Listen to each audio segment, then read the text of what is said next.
Hey Leute und herzlich willkommen zu diesem neuen Video. Heute soll es mal darum gehen, was man als Filmmaker während dieser komplett verrückten Zeit gerade machen kann. Beziehungsweise wie ihr halt die Zeit verbringen könnt, während ihr halt nicht raus könnt. Und dabei ist so schönes Wetter, ey. Einerseits natürlich, wie ihr gerade schon gesehen habt, ist natürlich Sport so ein super Ding, was man machen kann. Einfach ein bisschen, um fit zu bleiben in der Zeit. Wir hocken ja jetzt eigentlich fast nur drin, zumindest würde ich euch das raten. Ich probiere das jetzt auch jeden Morgen durchzuziehen, so ein bisschen Kraftsport zu machen, meine 50 Liegestütze zu schaffen. Und es ist natürlich einerseits für jeden irgendwie wichtig, aber für Filmmaker nochmal ein bisschen besonders. Ich glaube, ihr wisst das selber, das sollte zumindest ein bisschen Priorität, ein bisschen höhere Priorität jetzt haben. Einfach mal ein bisschen mehr Sport treiben. Die zwei nächsten Sachen, die ich euch auf jeden Fall ans Herz legen kann, beziehungsweise empfehlen kann für die Quarantäne, einfach mal ein bisschen mehr lesen. Das, was ich hier gerade lese, ist von Stephen King. Es nennt sich On Writing. Das ist eines seiner wenigen Werke, die jetzt nicht fiktional sind.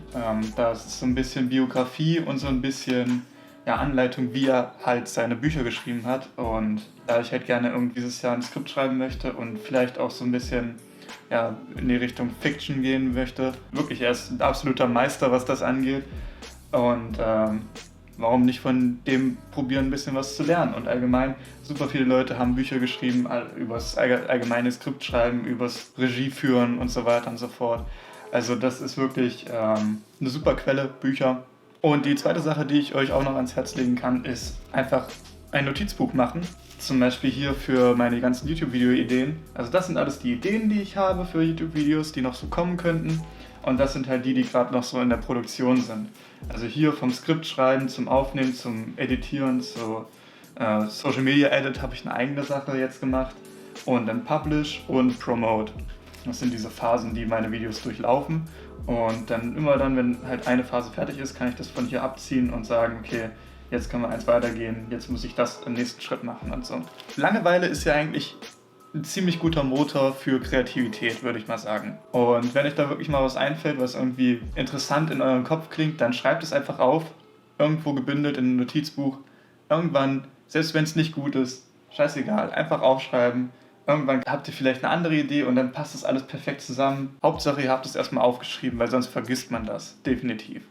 Das ist nochmal ein kleiner Profi-Tipp, wirklich. Ich musste auch nochmal ein bisschen besser drin werden. Schreibt Notizbücher. Ein weiterer Tipp, den ich für euch habe, ist natürlich einfach mal, da hat man sonst nie Zeit für, seine ganzen Drives, seine ganzen Harddrives durchschauen, seine ganzen Festplatten. Alles das, was irgendwie an Footage rumgammelt, kann man als Stock-Footage eventuell benutzen. Und das einfach mal durchschauen, ein bisschen graden und dann halt für Stock-Footage praktisch bereitstellen. Den genauen Workflow dazu kann ich euch vielleicht, wenn es euch interessiert, kann ich dazu auch nochmal ein Video machen, gar kein Problem. Was ich euch aber auf jeden Fall in diesem Video zeigen will, ist Blackbox. Das benutze ich jetzt schon seit einer Weile, ungefähr seit 2 Jahren mittlerweile.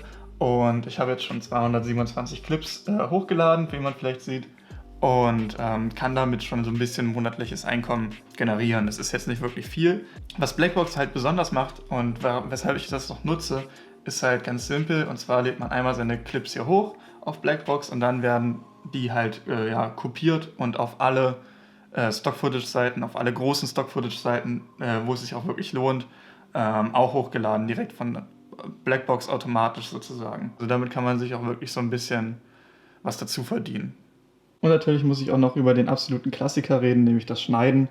Das könnt ihr natürlich immer machen, wenn ihr zu Hause seid, beziehungsweise wenn ihr zu Hause einen guten PC habt, dann kann man das natürlich im Homeoffice machen und ihr müsst nicht irgendwie ins Büro. Das hier ist gerade die Timeline von meinem Peru-Video, also es ist wirklich noch in den Kinderschuhen. Auch eine Menge, was sich angehäuft hat, was ihr ja vielleicht schon in dem Notizbuch gesehen habt. In der Spalte Edit ist wirklich alles voll. Da habe ich eine Menge zu tun. Und für euch heißt es einfach nur, sehr bald kommen sehr viele Videos hintereinander weg. So muss es sein.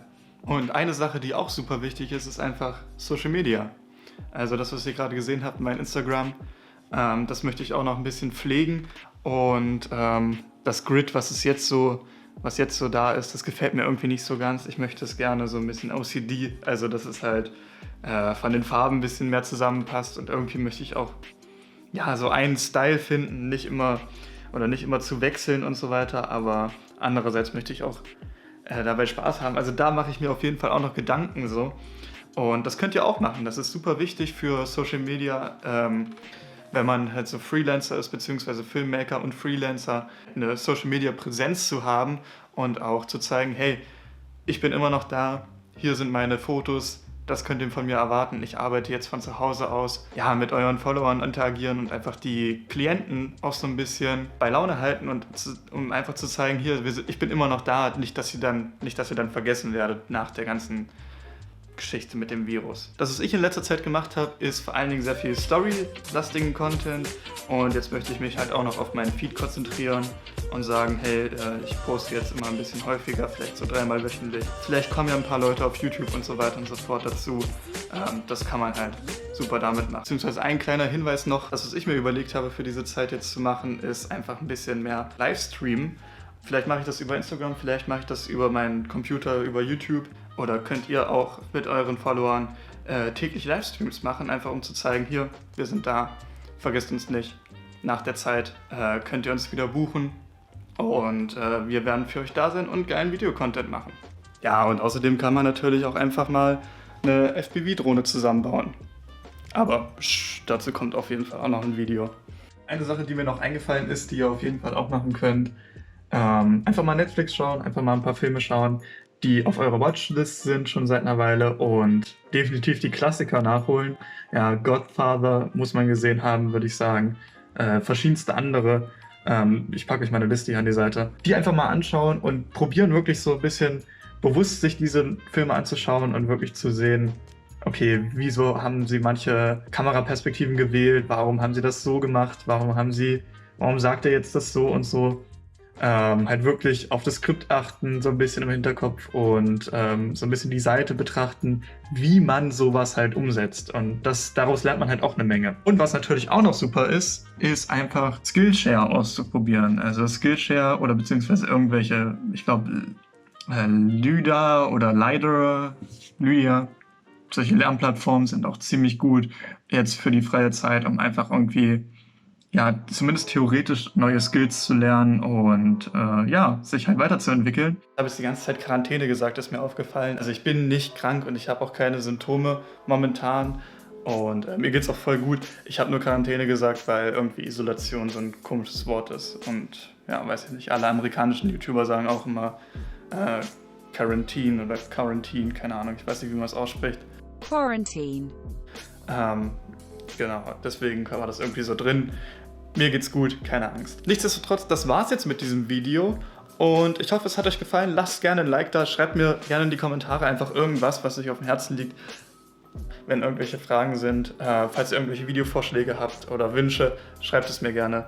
Ich lese es auf jeden Fall, gerade jetzt. Wir müssen da gemeinsam durch und wir sitzen da alle irgendwie im gleichen Boot und deswegen mit diesen Worten möchte ich eigentlich das Video so ein bisschen beenden. Abonniert gerne, wenn es euch gefallen hat und man sieht sich im nächsten Video, vielleicht auch schon nächste Woche. Bis dahin, ciao.